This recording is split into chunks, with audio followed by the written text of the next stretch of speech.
Social media influencers youtubers Anvesh versus ఏజూడ్ మధ్య వివాదం ముదురుతోంది. ఇద్దరి మధ్య పీక్ స్టేజ్కి చేరింది డైలాగ్ వార్. ఏజూడ్ సంచలన వీడియో విడుదల చేశారు. అన్వేష్ వచ్చి లొంగిపోవాలంటూ డిమాండ్ చేస్తున్నారు. తానే స్వయంగా బిజినెస్ టికెట్ వేస్తానంటూ సవాల్ విసురుతున్నారు.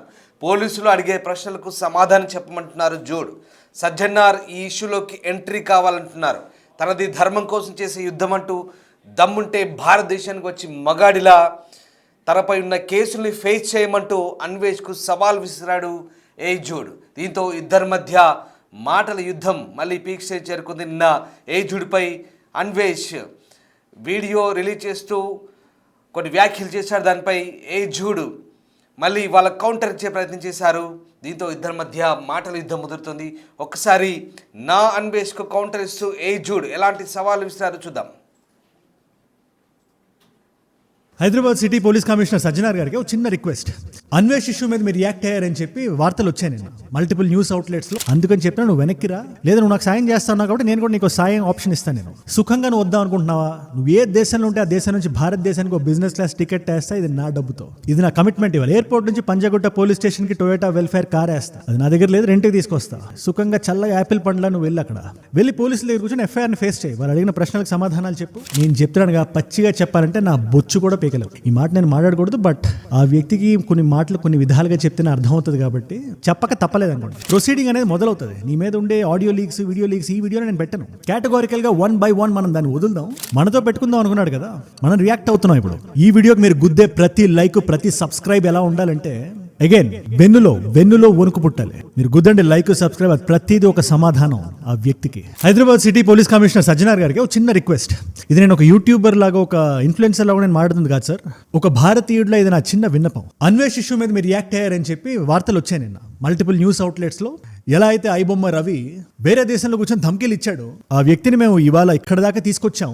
అన్వేష్ అనే వ్యక్తి కూడా ఇవాళ అలాగే మాట్లాడుతున్నాడు అని మీరు చెప్పినట్టు వార్తలు వచ్చేసారు. ఇందులో ఎంతవరకు యాక్యురసీ ఉందో నేను కంప్లీట్గా 100% నేను చెప్పలేను. కానీ మీకు టైం పర్మిట్ చేసినప్పుడు హైదరాబాద్ పోలీసులో మీరు ఒక్క ప్రెస్ మీట్ పెట్టండి. ఎలా అయితే ఇదే ఐబొమ్మ రవి కేసులో సింగిల్ అనే సినిమాకి పైరసీ జరిగిందని చెప్పినప్పుడు ఎలా అయితే సివి ఆనంద్ గారు ప్రెస్ మీట్ పెట్టారో, అండ్ అదే ఐబొమ్మ రవి దొరికిన తర్వాత మీరు ఒక ప్రెస్ మీట్ పెట్టి ఆ వ్యక్తి మోడస్ ఆపరెండి మొత్తాన్ని మీరు ఎలా ఎక్స్ప్లెయిన్ చేశారో, ఇది కూడా అంతే ఇంపార్టెంట్ విషయం అని చెప్పి మేము భావిస్తున్నాం సార్. అగైన్ పోలీస్ డిపార్ట్మెంట్కి ఇవాళ 1,00,000 పనులు ఉంటాయి. కానీ మీకు టైం పర్మిట్ చేసినప్పుడు, టైం పర్మిట్ చేస్తే ఇది కన్సిడర్ చేయండి యాజ్ ఎ రిక్వెస్ట్. మన ఇద్దరం మాట్లాడుకున్నాం సార్ ఒక 1.5 year బ్యాక్. అది అప్పుడు మీరు ఆర్టీసీలో ఉండేవాళ్ళు, అది డిఫరెంట్ కాంటెక్స్ట్, డిఫరెంట్ టాపిక్. అది ఇవాళ కూడా నేను మీకు ఫోన్ చేసి మాట్లాడొచ్చు, బట్ ఇది పబ్లిక్ డొమైన్లో చెప్పడానికి కారణం I'm representing an entire community అని సార్. అంతే. దయచేసి మీకు వీలైతే ఒక ప్రెస్ మీట్ పెట్టండి సార్. మీరు ఏదైతే చెప్పారో అదే చెప్పండి. ఇవాళ ఒక వ్యక్తి బయటకు వచ్చి సీతమ్మ వారి గురించి ఇష్టం వచ్చినట్టు మాట్లాడుతూ, నేను చెప్పిన కాంటెక్స్ట్ అది కాదు, సారీ చెప్తే ఎందుకు తీసుకోవట్లేదు అంటున్నాడు సార్. సారీ చెప్తే ఎందుకు తీసుకోవట్లేదంట. దానికి ధైర్యంగా నేను మలేషియా, థాయిలాండ్ ఎక్కడ కూర్చున్నా, నేను నా దగ్గరికి ఎవరు వస్తారని ఒక ధైర్యం ఉంది సార్ ఆయనకి. మనం ఒకటే చేయాలి సార్, ఆ ధైర్యానికి మన ప్రెస్ మీట్ ఆ ధైర్యానికి, భయాన్ని పరిచయం చేయాలి సార్. వెన్నులో వణుకుని పరిచయం చేయాలి. రిలీజియస్ సెంటిమెంట్ ని ఏ ఒక్కరు హర్ట్ చేయకూడదు, అది క్రిమినల్ ఆఫెన్స్. సో లీగల్ గానే మనం పట్టుకుందాం, లీగల్ గానే తగులుకుందాం. ఇప్పుడు మీ అందరికి చెప్తున్నాను, ఈ మెసేజ్ ని కట్ చేసి దయచేసి వీడియోని సజ్జనార్ గారి దాకా రీచ్ అయ్యేలా మీరు చేయండి. అది మీరు ట్విట్టర్లో పెడతారో, హ్యాష్ ఏం పడతారో మీ ఇష్టం. అది ఒక హ్యాష్ ట్యాగ్ ని పెట్టుకుందాం, మీరే చెప్పండి, కింద కామెంట్ లో రాయండి. ఆ హ్యాష్ ట్యాగ్ నేను పిన్ చేస్తాను. దాన్ని పెట్టి ఇవాళ మనం వాయించేద్దాం. ఈ ధర్మం కోసం యుద్ధం. ఇది నేను జస్ట్ ఒక వారధిని మాత్రమే. అండ్ అన్వేష్ ఏదో సలహా ఇస్తున్నావు కదా నాకు వీడియోలో, నీకేమైనా ఇబ్బంది ఉండే డౌట్ ఉంటే నాకు కాల్ చేయండి, నేను చెప్తా. నీకైనా నాకు బాగా తెలుసు అంటున్నావు కదా, నేను ఒకటే విషయం చెప్తున్నా. ఇప్పుడు నువ్వు నా సలహా తీసుకో. టాపిక్ ని డైవర్ట్ చేయడానికి చూడదు, ఎందుకంటే ఇవాళ మొత్తం అందరూ నిన్నే చూస్తున్నారు, కళ్ళు పెద్దవి చేసి ఎర్రగా చేసి చూస్తున్నారు. నువ్వు చేసిన తప్పుకి లీగల్ గానే రిపర్కర్షన్ దమ్మున్న మొగాడ్లో వచ్చి ధైర్యంగా తీసుకో. రా, భారతదేశానికి రా. నీ మీద ఏవైతే ఎఫ్ఐఆర్స్ ఉన్నాయో దాన్ని మొగాడ్లా ఫేస్ చేయి. తప్పు లేకపోతే బయటికి రా, తప్పు ఉంటే ప్రొసీడింగ్ అనేది మొదలవుతుంది. నీ మీద ఉండే ఆడియో లీక్స్, వీడియో లీక్స్, ఈ వీడియోని నేను పెట్టను. కేటగారికల్గా 1 by 1 మనం దాన్ని వదులుదాం. కానీ నాకు ధమ్కి ఇద్దాం, నన్ను బ్లాక్మెయిల్ చేద్దాం చూసాక. నాకు చెస్ బాగా వచ్చు, నేను చెస్ ఆడతాను, నేను ఎత్తుకు పై ఎత్తేస్తాను. నీకు తెలియని విషయం ఏంటంటే, నువ్వు తగులుకున్న వ్యక్తి ఆ చెస్ బోర్డ్ మీద ఉండే ఒక డైనోసార్ అంటాడు. ఆ డైనోసార్కి రూల్స్ ఫాలో అవ్వాలా లేదా అని తెలియదు. బంట, ఏనుగా, మంత్ర, రాజా అని చూడదు, లటక్కని తీసుకుని మింగేస్తుంది. సో నా దగ్గర ఎత్తులు పై ఎత్తులు డైరెక్ట్ బుల్డోజే.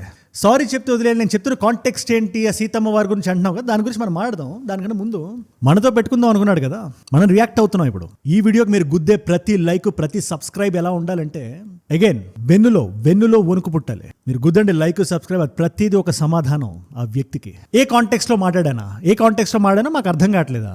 మా ఐక్యూ నువ్వు తక్కువ అంచనా వేస్తున్నావు. నేను చెప్తాను ఏ కాంటెక్స్ట్లో మాట్లాడ, నేను ఇప్పుడు చెప్తాను, మీరు జాగ్రత్తగా వినండి. ఆడపిల్లల మోడెస్టీ గురించి మాట్లాడుతూ ఏది ఈ వ్యక్తి ఆడపిల్లల మోడెస్టీ గురించి మీరు బ్యాక్ వెళ్ళి ఈ వ్యక్తి పెట్టిన థంబ్ నెయిల్స్ కానీ లోపల చేసిన చేష్టలు కానీ చూస్తే ఆడపిల్లల మోడెస్టీ గురించి ఈ వ్యక్తి మాట్లాడేది అంటారు. సరే మాట్లాడుతున్నాడు అనుకుందాం, వాక్ స్వాతంత్రం ఉంది, భావ ప్రకటన స్వేచ్ఛ ఉంది చెప్తున్నాడు. శివాజీ గారు మాట్లాడిన మాటలకి కౌంటర్ ఇస్తూ తక్కువ దుస్తులు ధరిస్తేనే మానభంగాలు చేస్తారా, ఫుల్గా వేసుకుంటే కూడా జరుగుతాయి కదా అనే పాయింట్ని ప్రూవ్ చేయడానికి ద్రౌపది మాత సీతమ్మ దేవులు నువ్వు తెస్తావా? అది చిన్న తప్పు అనుకుంటున్నావా? సారీ చెప్తే వదిలేద్దాం అనుకుంటున్నావా? అది చెప్పడం ఎగ్జాంపుల్ తీసుకోవడం కూడా కాదు. వాళ్ళ పట్ల నువ్వు చెప్పిన అసభ్యకరమైన మాటలున్నాయి కదా, నిన్నే చెప్పాను, బూటు కాళ్ళతో రొమ్ము మీద కొట్టి సారీ చెప్పాను అయితే ఏంటి, నువ్వైతే ఏంటని కళ్ళు ఎగరేస్తున్నావు కదా, అది కాదు సారీ అంటే, అది కాదు ప్రాయశ్చితం అంటే. నువ్వు మాట్లాడిన మాటలు ఏవైతే ఎఫ్ఐఆర్ నువ్వు ధైర్యంగా ఫేస్ చేసి లీగల్ కాన్సిక్వెన్స్ని ఫేస్ చేసిన తర్వాత నువ్వు సారీ చెప్తే అది సారీ. అదే సీతామాత గురించి మాట్లాడతావు, ఆంజనేయ స్వామి గురించి మాట్లాడతావా? సీతమ్మ వారి గురించి ఈశ్వరుడు నోరిచ్చాడు కదా అని చెప్పి ఏది పడితే అది వాగి ఆంజనేయ స్వామి చూస్తూ ఊరుకుంటాడని నువ్వు ఎలా అనుకున్నావు? నువ్వు పైగా ఆయన్ని నువ్వు వెనకాల పెట్టుకొని నాతో మాట్లాడుతున్నావు. ఇవాళ ఏజ్డ్ మాట్లాడలే, ఆంజనేయ స్వామి భక్తుడు మాట్లాడుతున్నాడు. ఖబర్దార్, నువ్వు చెప్పాల్సింది సారీ కాదు, నీకు కలగాల్సింది ప్రాయశ్చితం. అది ఎలా ఉండాలంటే కిటికీలు తీసిన ఊపిరికి గాలి సరిపోకూడదు. లీటర్ నీళ్ళు తాగినా కూడా గొంతు నోరు ఎండిపోవాలి. ఎందుకురా సీతమ్మ వారిని నేను తెచ్చాను అని నువ్వు లోపల అనుకుంటావు చూడు, అది ప్రాయశ్చితం. అది నువ్వు ఎప్పుడు అనుకుంటావు అంటే లీగల్ ఆర్డర్ నువ్వు ఫాలో అయినప్పుడు. అందుకని చెప్పినా నువ్వు వెనక్కిరా, లేదా నువ్వు నాకు సాయం చేస్తావు కాబట్టి నేను కూడా నీకు సాయం ఆప్షన్ ఇస్తాను. నేను సుఖంగా నువ్వు వద్దాం అనుకుంటున్నావా? నువ్వు ఏ దేశంలో ఉంటే ఆ దేశం నుంచి భారతదేశానికి ఒక బిజినెస్ క్లాస్ టికెట్ వేస్తా, ఇది నా డబ్బుతో, ఇది నా కమిట్మెంట్. ఇవ్వాలి ఎయిర్పోర్ట్ నుంచి పంజాగుట్ట పోలీస్ స్టేషన్ కి టొయోటా వెల్ఫేర్ కార్ వేస్తా, అది నా దగ్గర లేదు, రెంట్కి తీసుకొస్తా. సుఖంగా చల్లగా యాపిల్ పండ్లా నువ్వు వెళ్ళి అక్కడ వెళ్ళి పోలీసుల దగ్గర కూర్చొని ఎఫ్ఐఆర్ని ఫేస్ చేయి. వాళ్ళు అడిగిన ప్రశ్నలకు సమాధానాలు చెప్పు, తర్వాత జరగాల్సిన ప్రొసీడింగ్స్ లో పాల్గొను. ఏదైతే 295A ఉందో వీటితో పాటు నీ మీద వేరు వేరు ఎఫ్ఐఆర్లు ఉన్నాయని విన్నా. 12 ఎఫ్ఐఆర్లు, 12, 13 అంటున్నారు. ప్రతి న్యూస్ ఛానల్ ఒక్కో రోజు ఒకటి చెప్తున్నారు. మొత్తం నువ్వే కదా. ఎన్ని ఎఫ్ఐఆర్లు ఉంటే అన్ని ఎఫ్ఐఆర్, దాంతోపాటు నేను ఎఫ్ఐఆర్ వేస్తా. మానభంగం చేశాడు నా కుటుంబంలో వ్యక్తి అని నువ్వు చెప్పావు కదా, that comes under defamation, criminal defamation. ఆ కేసును కూడా నువ్వు ధైర్యంగా మగాడ్లా అక్కడెక్కడో ఉండి మాట్లాడడం కాదు, ఈ గడ్డ మీదకి వచ్చి ఈ దేశం గురించి మాట్లాడినప్పుడు నువ్వు నీ బయో నుంచి ఇండియా ఫ్లాగ్ తీసేస్తే ప్రస్తుతానికి నీ దగ్గర ఉండేది భారతదేశ పాస్పోర్టే కదా. ఆ పాస్పోర్ట్తో లోపలికి వచ్చి ఒక భారతీయుడు అనిపించుకో. తప్పు చేయలేదని నువ్వు దృఢంగా నమ్మితే దేశానికి రావడానికి ఏంటి నొప్పి? ఇప్పుడు సీతాదేవి అయిపోయింది కదా, ఆంజనేయ స్వామి దగ్గర వద్దాం. ఈయన చాలా మాసీన, డోసింగ్ కొంచెం గట్టిగా ఉంటే జాగ్రత్తగా రెడీగా ఉండు. నువ్వు ఆంజనేయ స్వామిని ఏమన్నావు? నువ్వు అది ఏమన్నా నేను ఇక్కడ చెప్పను, నీ క్లిప్పింగ్ కూడా వేయను. నీ ఇన్ఫాక్ట్ ఏ క్లిప్పింగ్స్ ఈ వీడియో నేను వాడదలుచుకోవట్లేదు. అంతగా వాడాల్సి వస్తే నాకు చాలా మంది చాలా రకాల క్లిప్పింగ్స్ పంపిస్తున్నారు, పెట్టాల్సిన అవసరం వచ్చినప్పుడు నేను పెడతాను. నేను నీ భాగవతం ప్రపంచం ముందు నేను యానమార్ఫిక్ ఆస్పెక్ట్ రేషియోలో సినిమా రేంజ్ చూపిస్తాను నేను. బట్ ఇప్పుడు సమయం కాదు కాబట్టి ఆంజనేయ స్వామి మాల్ నేను వేస్తే, నేనే కాదు నువ్వు బత్తాయి అంటే ఆంజనేయ స్వామి మాల్ వేసిన వాళ్ళు అంటావు. నువ్వే చెప్పు మీనింగ్ ఏంటి? బత్తాయి అంటే మీనింగ్ ఏంటి? సరే పాలిటిక్స్ అంటే అది వేరే, నీకు పాలిటిక్స్ గురించి మాట్లాడడానికి కూడా నీకు ధైర్యం లేదు. అన్వేష్ నేను నీతోనే మాట్లాడుతున్నా. నిజంగా నువ్వు ఆ పదం వాడదలుచుకుంటున్నావు అంటే ధైర్యంగా పార్టీల పేరు బయటకు చెప్పు. నన్ను ఇండైరెక్ట్ గా అంటున్నావు కదా ఒక పార్టీ గిట్టి అని. ఏ పార్టీ దగ్గర డబ్బులు తీసుకొని నాకు ఏ పార్టీనైనా ప్రశ్నించే అధికారం ఉంది. అది బీజేపీ పార్టీ అయినా, కాంగ్రెస్ పార్టీ అయినా, లేదా తెలంగాణలో ఉండే బీఆర్ఎస్ పార్టీ అయినా, ఆంధ్రప్రదేశ్ గడ్డ మీద ఉండే టీడీపీ అయినా, వైసీపీ అయినా, జనసేన అయినా, ఎవరైనా చేసింది నాకు కరెక్ట్ అనిపిస్తే కరెక్ట్ అంట, తప్పు అనిపిస్తే తప్పంట.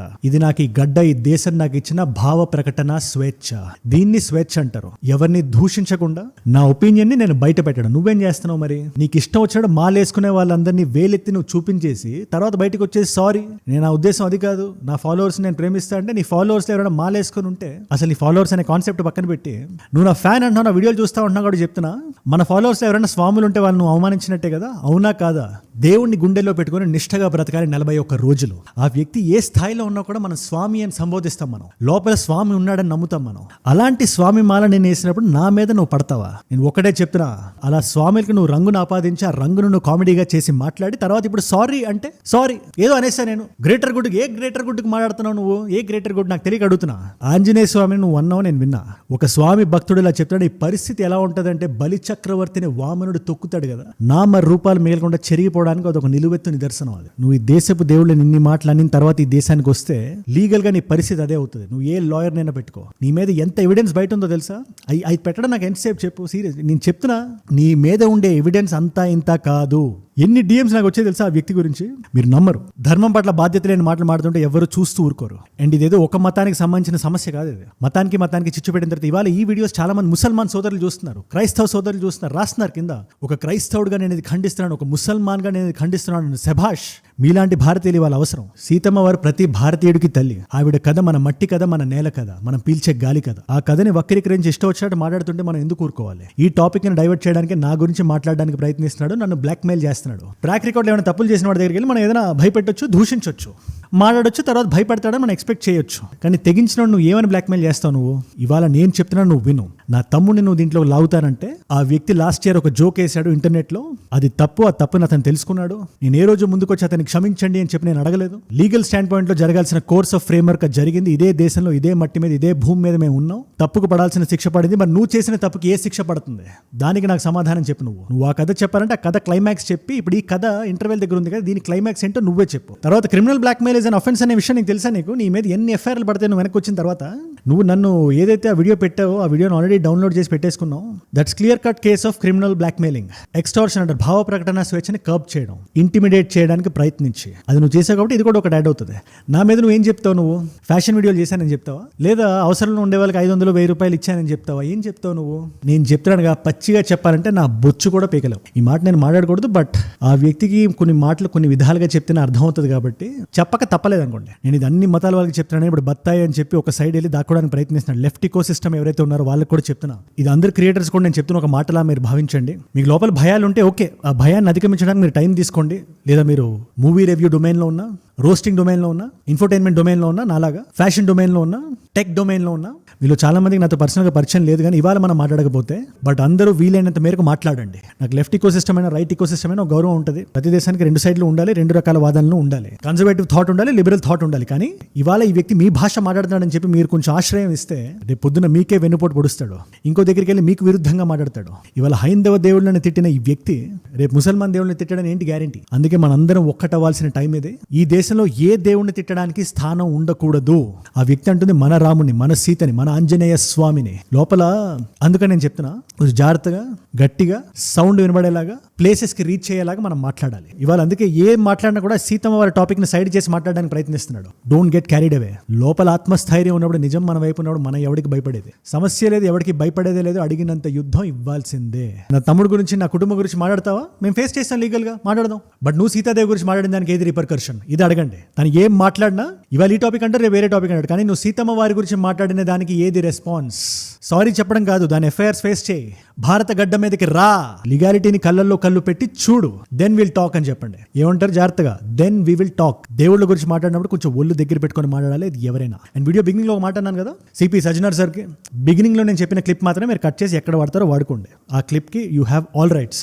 మంచి మంచి హ్యాష్ ట్యాగ్ కూడా సెట్ చేద్దాం. నీట్ గా తగులుకుంటే గట్టిగా తగులుకోవాలి. ఏదో లైట్ గా అట్లా టచ్ చేసి వచ్చేయడం కాదు. ఎలా తగులుకోవాలంటే, నేను చెప్పాను కదా, ఈ డైనోసార్ గడితో ఎందుకు పెట్టుకున్నాను అని ఫీల్ అవ్వాలి. ఆ రేంజ్ లో తగులుకుందాం. హ్యాష్ ట్యాగ్ ముఖ్యం, కింద రాయండి నీట్ గా, అందంగా, స్మూత్ గా. లెటర్స్ అది మీరే చెప్పండి. సరే, మరి నెక్స్ట్ నువ్వు వీడియో చేసినప్పుడు ఆ వీడియోకి ఉండే రిప్లైతో కలుద్దాం మనం. నా సైడ్ తప్పులేదు. నువ్వు ఎన్ని పట్టుకున్న అటు తిరిగి మసిపూసి మారేడిగా చేస్తావు, అందరికి ఇప్పుడు అర్థమైపోయింది. ఎవరిని దూషించలేవు. దూషిస్తే నిన్ను చెప్పుతో కొడతారు. అది నేనే అవ్వాల్సిన అవసరం అంటే, రేపు నువ్వు ఫారెన్లో ఎక్కడైనా తిరుగుతున్నా కూడా నువ్వు మాట్లాడిన మాటలు జనాలకు తెలుసు కదా, వినే ఉంటారు కదా. మరి చూసుకో, మరి నా గురించి ఎంత మాట్లాడినా అటు తిరిగి 3-4 వీడియోల కన్నా నువ్వు ఎక్కువ చేయలేవు. కాబట్టి చూద్దాం ఇది ఎక్కడ వరకు వెళ్తుందో. నేను మాత్రం రెడీగా ఉన్నాను. నీ గురించి మాట్లాడడానికి ఒక వెబ్ సిరీస్ తీయొచ్చు, 5 సీజన్లు పెట్టి, స్ట్రేంజర్ థింగ్స్ లా వస్తుంది అది. అంత ఫుటేజ్ ఉంది నీ మీద. ఇంత ఫుటేజ్ ఎలా ఇచ్చావు జనాలకు నాకు కూడా అర్థం కావట్లా. ఆ ఫుటేజ్తో కలుద్దామంటే చెప్పి రెడీగా ఉన్నా. తాడో పేడో, నువ్వో నేను, ఇక్కడో అక్కడో, మళ్ళీ ఇక్కడ అక్కడ అంటే 2 భారతదేశంలోనే ఉండాలి. ధైర్యంగా రా, లోపలికి రా. నీకు మంచి వెల్ఫేర్ కార్ ఉంటుంది ఎయిర్పోర్ట్ దగ్గర. నువ్వు ఏ ఎయిర్పోర్ట్ అయినా చెప్పు. ఆంధ్రప్రదేశ్ గడ్డ మీద విజయవాడలో దిగుతావా, తెలంగాణ గడ్డ మీద హైదరాబాద్లో దిగుతావా, అది నీ ఇష్టం. అది టికెట్ అయితే నేను కొడతా, వెల్ఫేర్ లో డీజిల్ కూడా సుఖంగా వేసేసుకుని పంజాగొట్టకెళ్ళు. నేను టీవీలో కూర్చొని లైవ్ చూస్తాను. నేను ధైర్యం ఉందంటే ఇచ్చేయి. ఏమంటా మరి, రేపు మాడేసుకుందామా? ఇది ఆడియన్స్కి నేను చెప్తున్నా, మనందరం కలిసి పెరగాలి, కలిసి ఎదగాలి. Let us all grow together. Let us all rise together. Rise above ignorance. Rise above arrogance. Rise above hate. ఏజూడ్ అంటే మనం. జై హింద్, జై భారత్. సరిగ్గా విను. జై ఆంజనేయ. ఓం నమః శివాయ.